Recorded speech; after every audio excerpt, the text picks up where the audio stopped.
আউল বাউলরা আল্লাহরে নিয়ে কটূক্তি করে, কথা কয় না, কথা কয় না। আল্লাহর কয়টা মুখ? আল্লাহর মুখ না হুক। আরো খারাপ কথা বলছে, ওরে আউল বাউলরা, ওরা তো কিছু জানেই না। আল্লাহর কথার কোনো গোয়া মাথা আমি কিছুই পাই না। মাথা কোনটা গোয়া কোনটা এটা আমি পাই না। কেন পাই না? এই যে একটা কথা বলছে, আওয়ালুমা খালাকুল্লাহে ইশক, প্রথম সৃষ্টি ইশক। আওয়ালুমা খালাকুল্লাহে মিন নূরি, নূর, প্রথম সৃষ্টি নূর। আওয়ালুমা খালাকুল্লাহে আরশ, প্রথম সৃষ্টি আমার আরশ। দেখেন, আওয়ালুমা খালাকুল্লাহে রূহ, প্রথম সৃষ্টি আমার রূহ। কয়টা হয়েছে? এক মুখ হয়েছে, দুই কথা কয়। হ্যাঁ, মুখ কয় না হুক কয়? এক মুখে দুই কথা কইলে হ্যাঁ মুখ থাকে? হ্যাঁ তো মুখ থাকে না, তো হুক হয়ে যায়। আল্লাহ যে কইল প্রথম সৃষ্টি আমার ইশক, প্রথম সৃষ্টি আবার কয় আমার আরশ, প্রথম সৃষ্টি আবার কয় নূর, প্রথম সৃষ্টি আবার কয় রূহ। আল্লাহ এক মুখে যে এত কথা কয়, আল্লাহর মুখ কয়টা? আউল বাউলের গোষ্ঠীরা যে এই যে শিরক করছে, এটার কোনো ক্ষমা আছে? এই দেশের মুসলমানরা এখন পর্যন্ত তাদের শরীরের মধ্যে মুহাম্মদ নবীর রক্ত আছে, উত্তরসূরি আমাদের আকাবিরদের রক্ত আছে।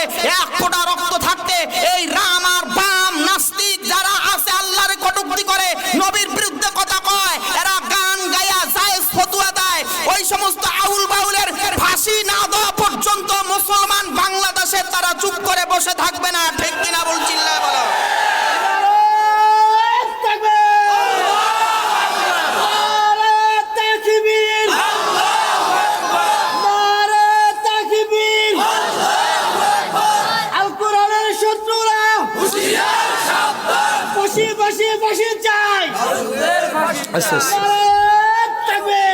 শোনেন, শোনেন কথা বলি, সব ধর্ম বাতিল, সব ধর্ম, কোন ধর্ম গ্রহণযোগ্য হবে না। ঠিক কিনা বুলচরিল্লাহ বলেন? এ বাবা, আজকে দেখেন না আপনাদের দিলটা থরথর করে, কেন কাঁপে না? সারা বিশ্বে স্লোগান দিয়ে কাঁপাইতে হবে। কারণ কি জানেন? আর একটা সংসদ হয়ে কাল কইছে না, বুখারী শরীফ, মুসলিম শরীফ, মিশকাত শরীফ, নাসাই শরীফ, সব শরীফ আমরা পড়ি। আরে তোরা সব শরীফ পড়িয়ে তো আল্লাহর লগে শিরক করস। কথা কয় না, কথা কয় না, কথা কয় না। শিরক করা যাবে? ইন্নাশ শিরকা লাযুলমুন আযীম।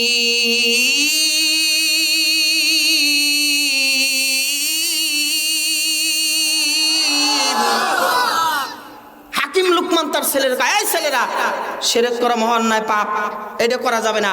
শিরক করা মানে আল্লাহর সাথে শরীক করা। তারা ক্ষমা পাবে, মাপ পাবে। বাঘ চিনেন? বাঘ, এটা আমার শেষ কথা। বাঘ চিনেন? বাঘ, বাঘে কি খায়? গোস্ত খায়, গোস্ত খায়। কি খায়?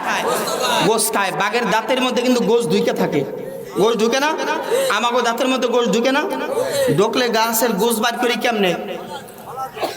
হলা দিয়া, খিলাল দিয়া, ডিজিটাল খিলাল দিয়া হলা দিয়া বের করি না? তা ওই বাঘেরটা পরিষ্কার করে কেমনে? বাঘে কি খিলাল করে? যেই জায়গায় বাঘ আছে ওই জায়গায় আল্লাহ ছোট্ট একটা টুনটুনি পাখির মতন একটা পাখি বানায় রাখছে।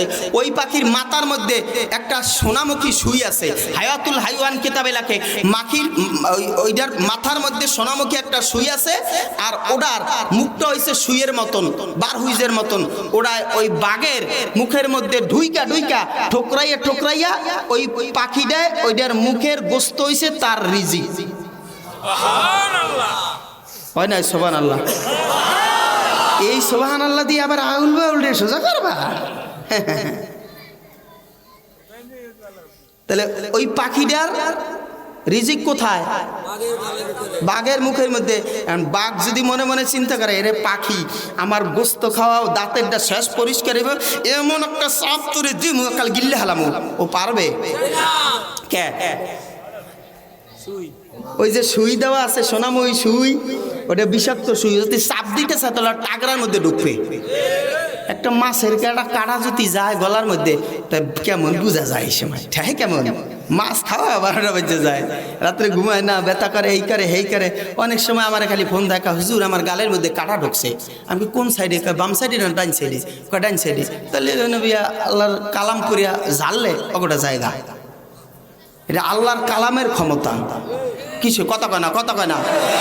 তা বাঘে যদি চিন্তা করে যে ও যদি একটু কোনো ব্যতিক্রম করে তাহলে ওরা স্যাপ দিমু, বাঘে কি পারবে? হ্যাঁ, এই দেশের নাস্তিক আর মুরতাদরা, আউল আর বাউলরা চিন্তা করছে, কয় মুসলমানের এত অস্ত্র বস্ত্র নাই, মুসলমান কেমন করবে? মুসলমান কি আমাদের সাথে পারবে? বাঘ যদি চিন্তা করে যে আমারে ও গোস্ত খাওয়ার পর আরে চিবানি দিয়া গিল্লা ফেলাইবো, এই দেশের রাম আর বাম, নাস্তিক আর মুরতাদ, ইহুদি নাসারাদা, খ্রিস্টান, বৌদ্ধ যারা আছে, আদাবাস সাদাবাস বাটপার সিটার, ওরা যদি চিন্তা করে যে মুসলমানরা আর হুজুররা কি করবে? হুজুরদের কাছে কিছুই নাই, হুজুরের কাছে একটা সোনামুখী সুই আছে, সেটা হলো আল্লাহর কুরআন, নবীর সুন্নাহ। ওটা দিয়ে সব ধ্বংস হয়ে যাবে, ধ্বংস হয়ে যাবে। ঠিক কিনা বলতো? পারবে না, এত সহজ না। যত করবা চালাকি তত বুঝবা মুসলমানের জ্বালাকি। কথা কয় না, কথা কয় না। তত বুঝবা জ্বালাকি, জ্বালার কোনো শেষ নাই। ও দোস্ত, আমি আপনাদের কাছে বেশি লম্বা সময় নিব না, কারণ হইছে আমরা এখানে আসছি, একটা মাদ্রাসা পিছনে আছে। আমার নবীর আমরা ভালোবাসি না? আল্লাহকে ভালোবাসি না? আল্লাহর কোরআন সুন্নাহ অনুযায়ী, নবীর তরিকা অনুযায়ী জিন্দেগি চালাইতে কারা কারা রাজি? দুইটা হাত জাগায় আল্লাহু আকবার বলি। দুইটা হাত জাগায়, দুইটা হাত জাগায় নারাচা দেয়, নারায়ে তাকবীর, নারায়ে তাকবীর। চিল্লায় বলেন আল্লাহ। আমরা নবীরে ভালোবাসি, আল্লাহর হুকুম অনুযায়ী জিন্দেগি চালাইয়া, নবীর তরিকা অনুযায়ী দেহটারে সাজাইয়া কবরে যাইতে চাই। আমিন।